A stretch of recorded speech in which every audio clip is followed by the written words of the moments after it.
Ser cada vez menos propenso a hablar de las faltas y defectos de los demás es una evidencia de crecimiento en gracia. Obviamente, hermanos, ser menos propenso de hablar de las faltas y defectos de los demás es una evidencia de crecimiento en gracia. ¿Por qué? Porque es misericordioso, hermanos. Es misericordioso.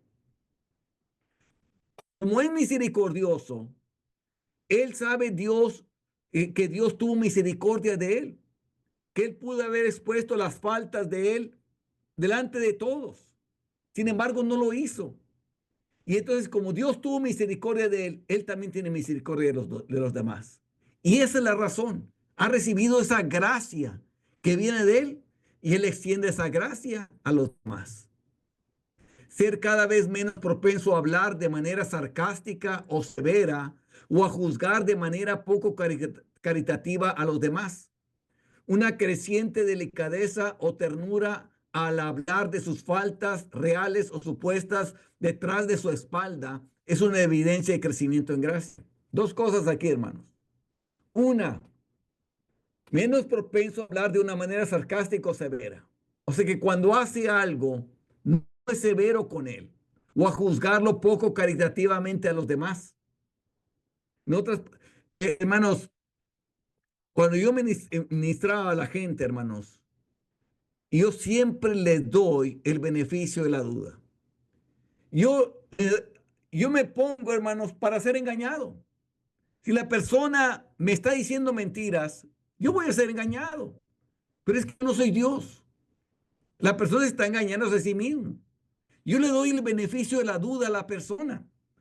Yo creo que ese está en su mejor interés, que él diga la verdad para que yo lo pueda ayudar y sacarlo del pozo en el que se encuentra.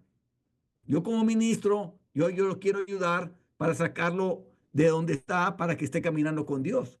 Entonces, yo no voy a pensar que me está diciendo mentiras o que está quedando bien, pero sí voy a probar sus aseveraciones. Cuando me dice algo, yo lo voy a tratar de probar a ver, en lo que está diciendo. Pero no voy a estar pensando, a ver dónde lo pesco. Este no me va a engañar a mí. No, seguro que está diciendo, yo no voy así con esa malicia. No voy con eso. Yo voy con benevolencia como Cristo lo haría. Yo voy pensando en Él y si Dios no me revela algo que Él me quiera revelar por su poder sobrenatural, lo que Él me dice, yo lo voy a creer, hermanos. Si me engañó, me engañó. Soy ser humano después de todo, me pueden engañar. Pero no voy a ir con malicia pensando lo malo para ir a agarrarlo en algo, como que para que no me saque, para que no me engañe. Dice, una creciente delicadeza o ternura al hablar de sus faltas reales o supuestas detrás de su espalda es una evidencia de crecimiento en gracia. O sea, que cuando tiene que hablar de las faltas de esa persona, no las habla severamente, no las habla para divulgarlo, no las habla para quemarlo, no las habla para avergonzarlo, nada de eso, sino habla con delicadeza y ternura, como si fuera uno mismo, hermanos, como si fuera uno mismo. ¿Qué muestra ahí? Un amor a la persona y que desafortunadamente anda mal. Y eso duele, pero no los quiere divulgarlo para que todos en su morbosidad hagan una novela o un drama sobre esto y corra eso, corre como un chisme. Nada de eso, hermanos. Busca proteger, guardar a esa persona. ¿Por qué? Porque esa persona le confió cosas personales a él y esa confianza él no la quiere traicionar. ¿Por qué? Porque se lo confió a él.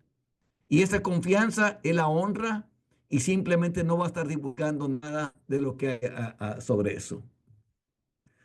Un creciente deseo de no tratar a nadie como enemigo y una mayor naturalidad en tratarlos amablemente, orar sinceramente por ellos y hacer esfuerzos para hacerles bien es una evidencia de crecimiento en gracia.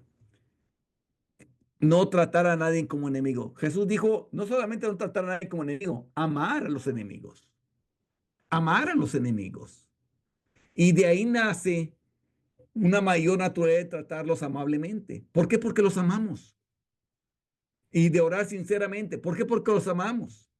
Y hacer esfuerzos para hacerles bien. ¿Por qué? Porque los amamos. Así como Jesús amó aún a aquellos que fueron a arrestarlos, sanando ahí a Malco cuando le habían cortado la oreja. Entonces, ¿de dónde nace esto? Bueno, del mismo amor que viene del Padre, que hace salir su sol sobre malos y buenos, así está en sus hijos. En sus hijos también aman igual que el Padre. Y lo van a tratar amablemente, no importa el carácter de esa persona. Menos tentación de recordar una ofensa y una disminución de todo deseo de venganza cuando somos heridos es una evidencia de crecimiento en gracia. Esto es, tiene la capacidad de pasar por alto la ofensa y de no recordarla. Y no hay ningún deseo de venganza, ni que queremos que Dios lo juzgue o que Dios lo castigue o que Dios haga esto o que Dios haga esto otro. Jehová es, Dios sabe lo que pasó, está en las manos de Dios y se todo. Pero nosotros no queremos la mano de él. Como dijo David, de los impíos saldrá la impiedad, pero mi mano no será contra ti. Y así es. Ni de los impíos saldrá la impiedad, pero yo no me voy a vengar. Yo no voy a hacer nada contra ti. Y aun cuando llegó a morir Saúl, David llora por él y hace un gran duelo porque murió, ahora sí que su enemigo, el que lo quería matar a él. Varias veces lo quiso matar. Y David lo tuvo varias veces para que él lo matara a él y no lo hizo. No lo hizo. O sea, ¿qué quiere decir? Que pasaba por alto la ofensa. Que no solamente no había una disminución de deseo de venganza, no había venganza en él. Para nada había venganza en él. Era totalmente una evidencia de que David estaba creciendo mucho en el favor de Dios. Una creciente disponibilidad y cordialidad al perdonar y dejar atrás una ofensa y una especie de incapacidad moral para hacer otra cosa que no sea buscar el mayor bien de aquellos que nos han herido más profundamente, es una evidencia de crecimiento en gracia. O sea, no solamente perdonarlos, sino también queremos buscar el mayor bien de ellos para que se salven. Porque queremos que toda la gente sea salva, así como Cristo quería que todo el mundo sea salvo. Así como Esteban oraba por todos los que lo estaban apedreando, que quería que fueran salvos. Así de igual manera, no importa lo que nos hagan, nosotros estamos buscando el bien de esa persona, independientemente cómo nos hayan tratado a nosotros. Cuando encontramos en nuestra propia experiencia y manifestamos a otros que es cada vez más natural considerar a todos los hombres como nuestros hermanos, especialmente dejar de lado todas las discriminaciones sectarias, todas las ideas y prejuicios de casta, color, pobreza y riqueza, de relaciones sanguíneas y de vínculos naturales en lugar de vínculos espirituales, y hacer nuestra causa común con Dios, con el objetivo de hacer el bien a todos los hombres, amigos y enemigos por igual, entonces tenemos a nosotros mismos y damos a los demás la mayor evidencia de nuestro crecimiento en el favor de Dios. ¿Qué está hablando, hermanos? Está hablando del amor universal. Eso está hablando. Está hablando que toda criatura es hecha por Dios y le pertenece a Dios. Y porque le pertenece a Dios, hermano, yo no lo voy a hacer algo que es irme en contra en algo que le pertenece a Dios, que Dios ve por esa persona, así que como ve por mí. Que a ambos nos hizo Dios. Y uno puede tener de diferentes ideas, puede tener diferente color, puede tener diferente estatus social, pobre o rico, puede ser que no sea de mi familia, puede ser que sea un vecino, puede ser quien sea. Pero cuando ya no vemos nada de eso, sino simplemente vemos que todos son hechos por Dios, amigos y enemigos, y que yo pueda amarlos a todos, entonces es evidencia, hermanos, de que hay un crecimiento en el favor de Dios, que la gracia de Dios se ha derramado sobre nosotros para poder amar a toda persona como Cristo amó a toda persona. Especialmente es verdad cuando nos encontramos muy cordiales y llenos de corazón al hacer grandes sacrificios por aquellos que nos odian y estamos dispuestos a poner nuestras vidas en juego para promover su salvación eterna. Es entonces cuando tenemos evidencia de crecimiento en gracia.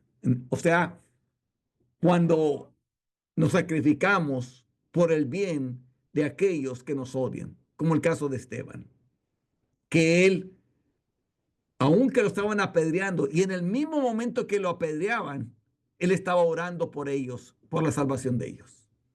Ahí vemos una evidencia grande del crecimiento de la gracia de Dios. Es aún más cierto cuando nos encontramos cada vez menos inclinados a considerar cualquier cosa como un sacrificio que podamos hacer por Dios o por las almas de los hombres. Cuando podemos considerar nuestras vidas como no queridas por nosotros mismos. Si se nos llama a sacrificarlas para salvar las almas de nuestros enemigos, cuando por el gozo de salvarlos podemos soportar la cruz y despreciar la vergüenza, o cualquier sacrificio que se nos llame a hacer, entonces tenemos evidencia de que estamos creciendo en favor con Dios. Hermanos, en una ocasión yo me encontré con alguien que se fue como misionero y se fue a un lugar donde estaba muy difícil y había muchas carencias y casi todo lo que me platicaba me estaba diciendo, es que yo me sacrifiqué por esto y yo me sacrifiqué esto otro. Me estaba diciendo todo lo que estaba haciendo, que como estaba sacrificándose por Dios. Entonces yo le dije, yo nunca me he sacrificado por él porque yo todo lo que he hecho por él lo he hecho por amor. Lo he hecho porque yo quería hacerlo. Para mí no fue un sacrificio, fue un gusto, fue un privilegio poder andar por donde quiera, predicando la palabra de Dios, viajando por donde quiera, para que me haya tenido por digno de ponerme en el ministerio y predicar a tantas almas y llevarles el evangelio. Para mí esto no es sacrificio, es un honor. Y él lo veía como un sacrificio, hermanos. Entonces, ¿qué vemos en él? Que le pesaba lo que estaba haciendo y como que, pero lo tengo que hacer porque pues soy hijo de Dios. El caso mío, hermano, a mí no me pesaba. A mí era un gusto, un honor, un privilegio poderle servir a Dios y hacer cosas por él. Y el gozo de salvarlos, el gozo de llevarlos a Jesús y soportar la cruz y despreciar la vergüenza, todo eso no le llamo como un sacrificio, sino como un privilegio de poder hacerlo para Dios. Y cuando existe esa actitud, hermanos, es una evidencia de que estamos creciendo en el favor de Dios. Cuando hablo del favor de Dios es que Dios nos da esos pensamientos, como que nos cambia la mente, nos hace pensar diferente, que sentimos un gusto hacerlo eso por Dios. Una vez más, cuando nos encontramos cada vez más inclinados a tener por sumo gozo las pruebas que nos sobrevienen. Y cuando estamos dispuestos a ver nuestras pruebas, molestias, pérdidas y problemas bajo una luz que les da menos importancia, tenemos evidencia de que estamos creciendo en paciencia y por lo tanto en favor con Dios. ¿Por qué es esto, hermano? ¿De dónde viene este pensamiento que tenemos por sumo gozo las pruebas que nos sobrevienen? ¿Cómo es que se puede tener gozo en medio de las pruebas que nos sobrevienen? Y cuando estamos dispuestos a ver nuestras pruebas, molestias, pérdidas y problemas bajo una luz que les da menos importancia. ¿Cuál es esa luz que les da menos importancia y que por la cual es evidencia que estamos creciendo en paciencia y por lo tanto en favor con Dios?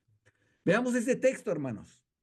Hermanos míos, tener por sumo gozo cuando os halléis en diversas pruebas, sabiendo que la prueba de vuestra fe produce paciencia. O sea, vean esto, hermanos. La prueba de vuestra fe produce paciencia. ¿Fe en qué? En que seremos liberados. Dice, mas tenga la paciencia su obra completa. Entonces, cuando yo veo que estoy bajo diferentes pruebas, molestias, pérdidas y problemas, yo estoy creyendo en Dios y estoy teniendo paciencia, pero no voy a pedir que pase esto rápido. No, tenga la paciencia su obra completa. ¿Por qué? Porque ¿qué es lo que está haciendo Dios? Para que seáis perfectos y cabales sin que os falte cosa alguna. Ese es el razonamiento que hay detrás, hermanos. Es eso lo que hace que nosotros crezcamos en paciencia. De que cuando lo que estamos padeciendo, lo estamos padeciendo porque Dios está formando el corazón para que yo sea perfecto y cabal sin que me falte nada. Entonces, yo sabiendo eso, es lo que está haciendo Dios. Está haciendo una cirugía de corazón ahí en mí. Entonces, yo aguanto un piano arriba de la espalda. Écheme el piano. O sea, no importa si tengo que subir escaleras, no importa si tengo que subir un cerro con él, no importa, porque eso al final me va a hacer perfecto y cabal sin que os falte cosa alguna. Ese es el razonamiento que hay detrás, hermanos. Por eso es que nos habilita, nos capacita para poder ser pacientes y crecer en paciencia, porque queremos ser perfectos y cabales sin que os falte cosa alguna. Cuando encontramos cada vez menos reticencia para hacer una confesión completa a quienes hemos herido, cuando con una prontitud y cordialidad crecientes abrimos nuestros corazones para ser examinados, asumimos la convicción de hacer lo malo y en esos casos no podemos descansar hasta que hemos hecho la confesión y la reparación más completas en nuestro poder, cuando reconocer, confesar y hacer la más completa satisfacción es para nosotros un lujo en lugar de una prueba y un sacrificio.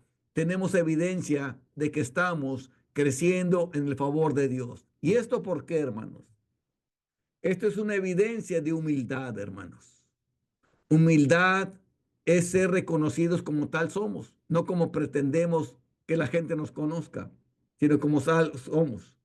Y si hemos hecho un daño a alguien, si tenemos la intención de hacer un daño a alguien, lo confesamos. Eso nos va, obviamente, alguien puede sentir vergüenza. Bueno, es que es lo que somos. Y ser humildes es que nos conozcan como somos. Por eso hacemos esa confesión, esa reparación, porque queremos, como quien dice, suavizar el daño que le hicimos a la persona. Queremos reparar el daño que le hicimos. Queremos sobarle ahí donde lo dañamos. Queremos como quitarle ese dolor que sintió en algún momento dado. Queremos hacerlo a costa de que seamos avergonzados y humillados por lo que el daño que hicimos. Pero cuando estamos dispuestos a hacer eso como un lujo, y no como una prueba, un sacrificio, no viéndome a mí mismo, sino porque yo quiero estar viendo reparar el daño que le hice a la otra persona. Eso es evidencia de crecer en el favor de Dios. Dice en Santiago, confesaos vuestras ofensas unos a otros y orad unos por otros para que seáis sanados. La oración eficaz del justo puede mucho. Fíjense, dice, confesaos vuestras ofensas unos a otros, pero añade, orad unos por otros. Esto es que uno a otro, tanto el que ha sido dañado como el que dañó, oren unos por otros. ¿Para qué? Para limpiar todo lo que había causado de ahí y dice, para que seáis sanados, para que no haya nada en ninguno de los dos corazones, ninguna amargura, ningún vestigio de rencor, nada, sino que todo quede subsanado. Dice, y orad unos por otros para que seáis sanados. La oración eficaz del justo puede mucho. Santiago 5:16. Cuando nos sentimos cada vez más impresionados y afectados por la misericordia de Dios y por la amabilidad de nuestros semejantes y de los que nos rodean, cuando apreciamos más profundamente y completamente las manifestaciones de amabilidad de Dios o de cualquier persona, cuando somos cada vez más humildes y afectados por estas amabilidades, y nos resulta más natural caminar humildemente, amar la misericordia y hacer lo justo y vivir agradecidos, tenemos evidencia de que estamos creciendo en el favor de Dios. Hermano, ya se los he dicho muchas veces, que nomás una vez Jesús dijo, aprended de mí. Y dijo, aprended de mí, que soy manso y humilde de corazón, y hallaréis descanso para vuestras almas. Muchas almas no tienen descanso, y no tienen descanso porque no caminan mansas y humildemente. Cuando nosotros caminamos mansa y humildemente y amamos la misericordia y somos agradecidos en todo tiempo, esa es una inmensa evidencia de que estamos creciendo en el favor de Dios. Cuando nos sentimos cada vez más atraídos con fervor para seguir conociendo más al Señor, tenemos evidencia de crecimiento en gracia. Esta es cuando tenemos hambre de Él, y todavía queremos más y más y más, que es el fervor. El fervor habla de la intensidad de esa sed de Dios. Mi alma tiene sed de Dios. Cuando hay eso, hermanos, eso es evidencia de crecimiento en gracia. Cuando nos sentimos cada vez más fácilmente impresionados y afectados, vivificados y estimulados por la verdad espiritual. Y cuando encontramos una armonía creciente en la acción de todas nuestras facultades intelectuales, voluntarias y sensibles, al aceptar y descansar en la voluntad y providencia de Dios, por dolorosas que puedan ser en el presente, tenemos evidencia de que estamos creciendo en gracia. Esto es cuando la verdad de Dios nos afecta. Nos gozamos en ellas, como que nos da fuerzas, nos estimula, y cuando todas las facultades que nosotros tenemos, tanto la voluntad de la mente como lo que sentimos, todo eso descansa la voluntad de Dios y providencia. No importa lo que esté pasando, aunque nos estemos pasando cosas muy duras, cuando seguimos amando y impresionados por la verdad espiritual, es evidencia que estamos creciendo en la gracia de Dios. Un celo creciente por el honor de Dios, por la pureza y el honor de su iglesia, por los derechos de Dios y por los derechos de todos los hombres, es evidencia de crecimiento en conformidad con Dios y, por supuesto, de crecimiento en su favor. Esto es cuando nos duele, cuando la gente pisotea el honor de Dios, la gente se burla o hace chistes de él o lo menosprecia y nos duele eso. Pero lo mismo cuando le pasa a la iglesia, que vemos que la iglesia se ha convertido en una iglesia apóstata, que han legalizado el pecado, que no ven por los derechos de Dios y realmente no están viendo por los derechos de todos los hombres que tienen derecho de conocer la verdad, que sin santidad nadie verá al Señor. Y cómo está en la palabra. Todo eso, hermanos, es evidencia de crecimiento en conformidad con Dios y, por supuesto, del crecimiento en su favor.